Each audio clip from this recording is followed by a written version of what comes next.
Hi, I hope you're well. Today I want to share with you a very dark secret of the health industry, a secret that not even most doctors know about. And this secret is related to vitamins. I'm sure you've heard about vitamins and how essential they are for our life. They're needed in small quantities for keeping us healthy and a normal, proper functioning of our body. But there's a darker side to it. There's a type of vitamins which is toxic to our health and can increase the risk of cancer. This is the type that we are going to demystify and talk about today. When it comes to vitamins, there are many types of vitamins. You must have heard of the A, B, C, D, E, and K vitamins, many types of vitamin Bs, and these are found abundantly in nature. You can find them in fruits and vegetables, in milk and egg, and almost every and any kind of food that we eat, including drinks like coffee. But there is another kind of vitamin, a sinister kind, and these are the synthetic vitamins, which are made by pharmaceuticals and drug companies. These vitamins come in colorful capsules and tablets and liquids and sometimes in powder form, and we are all exposed to them. You'll be surprised to know that most of us take these vitamins unknowingly.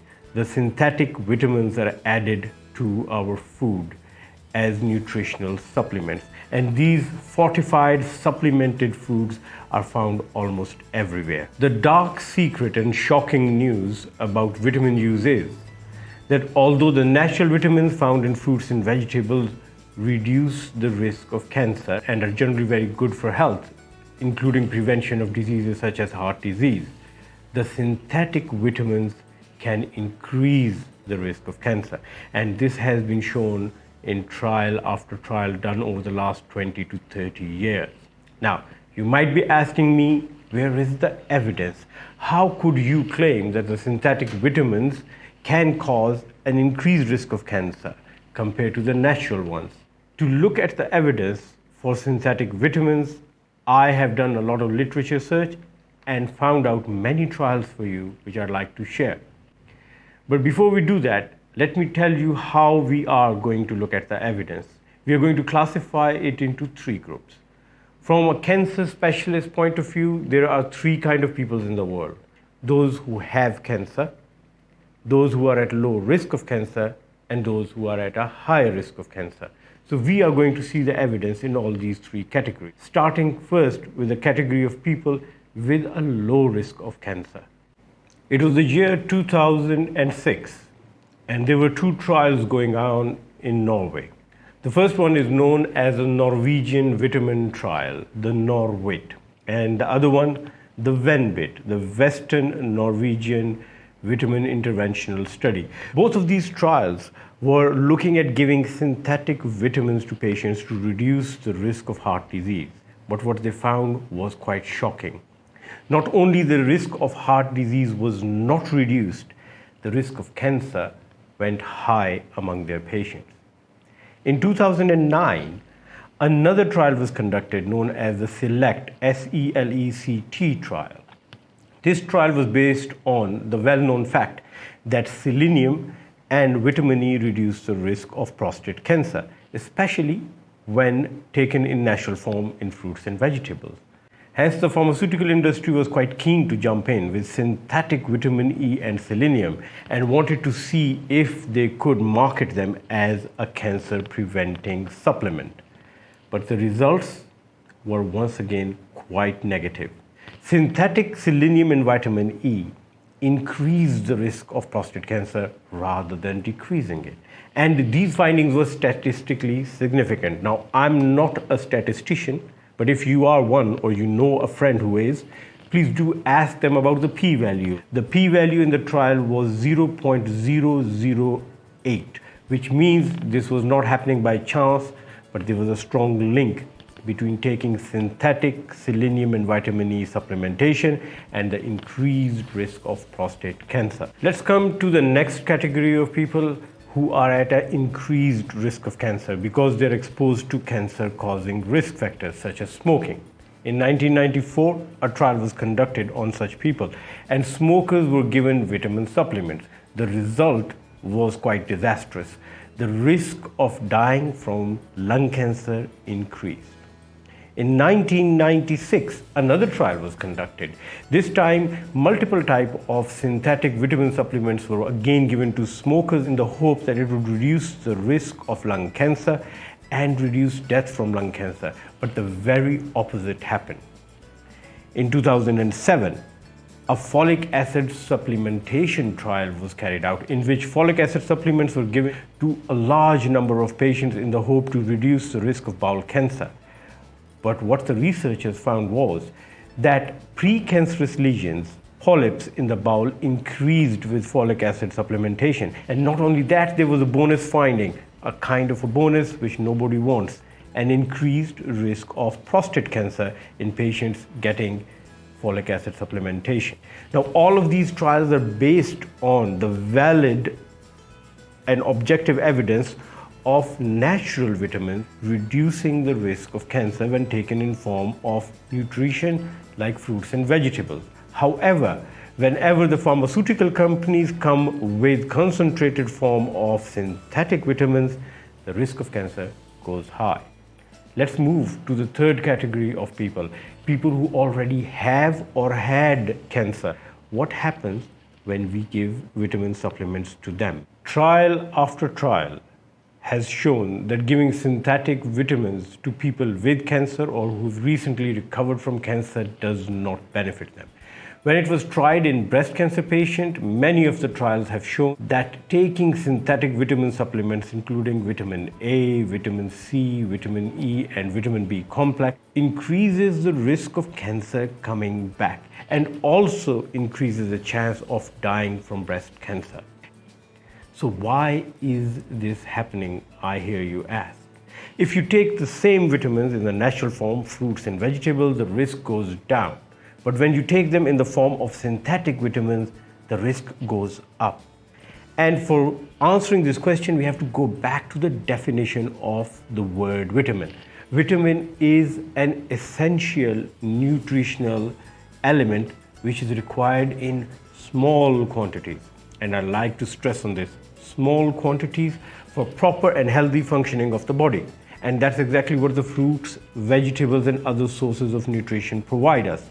Fruits and vegetables especially have quantities of vitamins which are adequate for our body. They are slowly released and the body only takes what it needs.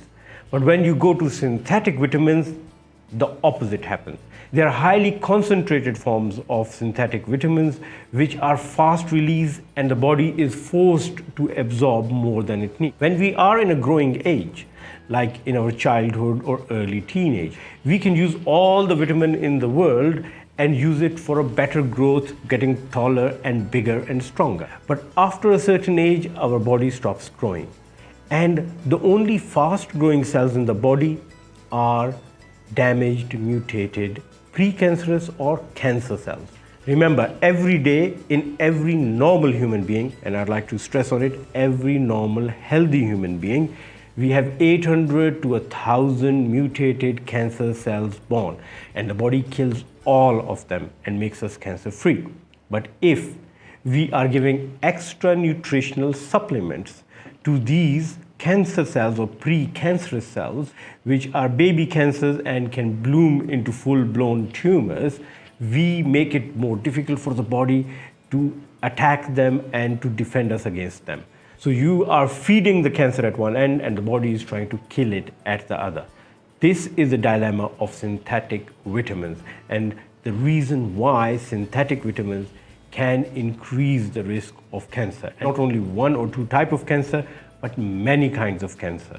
Since the last talk about vitamins and cancer on Killing Cancer Kindly, I have been inundated with questions and comments. And many people have personally called to ask questions about vitamins.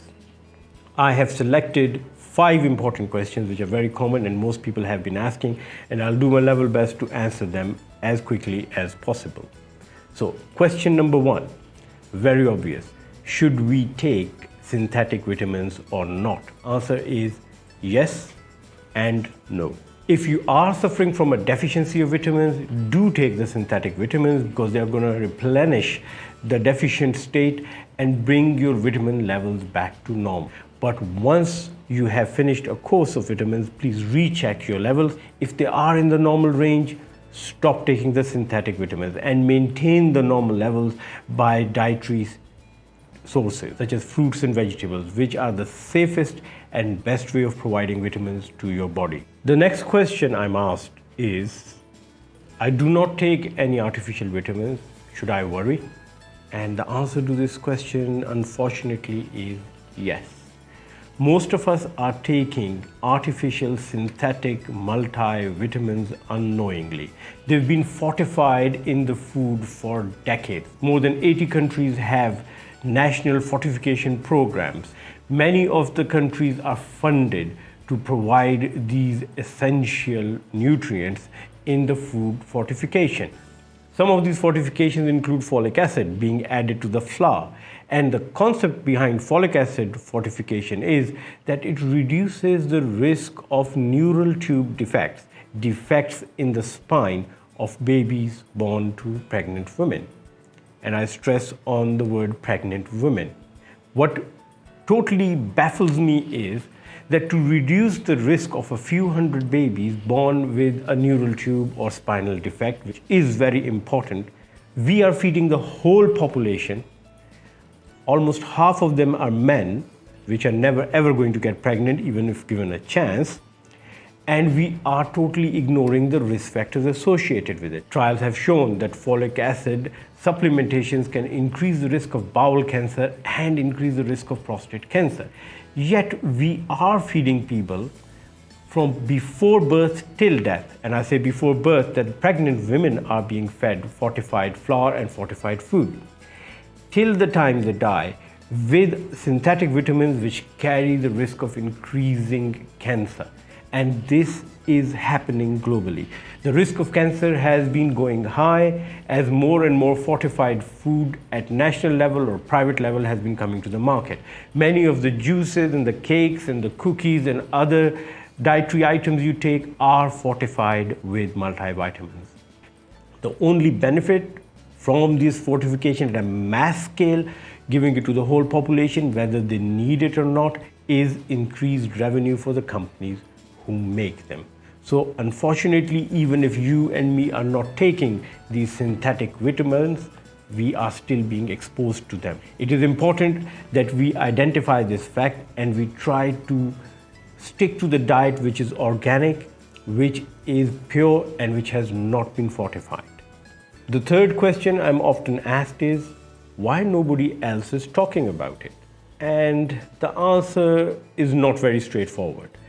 Well, if you look at the vitamin industry, at the turn of the century, the year 2000, just in America, it was making somewhere around $20 billion a year.